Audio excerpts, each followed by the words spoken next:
আসসালামু আলাইকুম ভাই বোনেরা, সবাই কেমন আছেন? তো পবিত্র ঈদের ভিতরের সবাইকে জানাই ঈদ মোবারক, ঈদ মোবারক, ঈদ মোবারক। তো ঈদের দিনে আজকে ঈদ আনন্দ। তো আমরা রোববার সবাই মিলে এখানে বিরিয়ানি আয়োজন করা হইতেছে।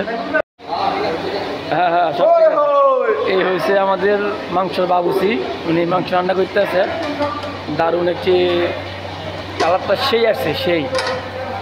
এটা কি ভাই? এটা সিগারেট কুল। এটা কি দুধ শ্যামাই শ্যামাই? আচ্ছা দেখ, এটা শ্যামার জন্য আয়োজন করা হচ্ছে। আছে অলরেডি 10 লিটার দুধ। এখানে আজকে শ্যামাই, গরু মাংস আর পোলাও আয়োজন করা হচ্ছে। ঈদের আয়োজন, শুধু অনলি ঈদের জন্য ঈদের আয়োজন। এই দেখেন, এটা হচ্ছে কত বড় পাতিল। অলরেডি এখানে 20 থেকে 30 জনের আয়োজন করা হচ্ছে। তো এই সব কিছু দেওয়া হয়েছে, মশলা তেল দেওয়া হয়েছে।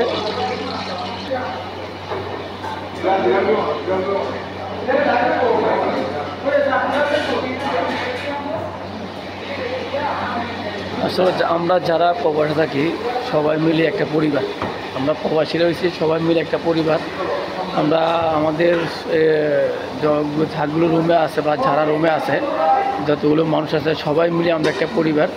তো ওই ঈদের আনন্দটা সবাই মিলে ভাগ করে নেওয়ার জন্য চেষ্টা করি। তো এই ঈদের আনন্দটা সবাই মিলে ভাগ করে নেওয়ার চেষ্টা করার কারণটা হচ্ছে যে, কারণ এটাই আমরা পরিবার। কারণ কিনা কোনো আমাদের পরিবার নেই। আমরা যারা এখানে থাকি রুমমেট, সবাই মিলে মানে সবসময় চেষ্টা করে দিই ভালো থাকার জন্য এবং কি ভালো কিছু করার জন্য। তো যেহেতু আজকে একটা পবিত্র ঈদের ভিতরে শুভেচ্ছা বা ঈদ আনন্দ, তো এই জন্য সবাই মিলে আজকে আয়োজন করা হয়েছে। মুরগির রোস্ট, তারপরে যাই গরু মাংস, শ্যামার আয়োজন, বিরিয়ানি, পোলাও, এই সিস্টেম আর কি। মানে পোলাও দিয়া আবার ইয়া দিয়ে রান্না করা হবে, মুরগির রোস্ট দিয়া, আর সাথে থাকবে গরু মাংস আর শ্যামাই। এই হচ্ছে আজকের ঈদের আনন্দ বা ঈদের আনন্দ ভাগাভাগি করা।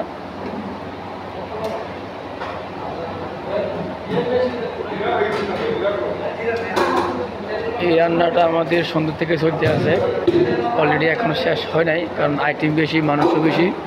আইটেম যেহেতু বেশি, মানুষও বেশি, ওই জন্য একটু লেট হচ্ছে। কারণ সবারও আবার কাজ ডিউটি করে আসছে, ডিউটি করে আসাই কিন্তু রান্নাটা বসানো হচ্ছে। এই দুজন আছে, ওনারা সব মিলে রান্নাবান্না করতে আছে। আমি ডিউটি থেকে আসছি, আইসা দেখতেছে ওনারা সব কিছু বাজার করে ফেলছে, এমনকি বাজার করে সব কিছু রেডি করা অলরেডি ফাঁক শুরু করে দিছে। এটা হচ্ছে আমাদের একটা পরিবার, এটা হচ্ছে মানবতা, আর এটা হচ্ছে ভালোবাসা। তো ঈদের শুভেচ্ছাটা আমরা আপনাদের সাথে শেয়ার করলাম। তো ইনশাল্লাহ সবাই দোয়া করবো, যেহেতু আমরা এইভাবে সবাই মিলে থাকতে পারি।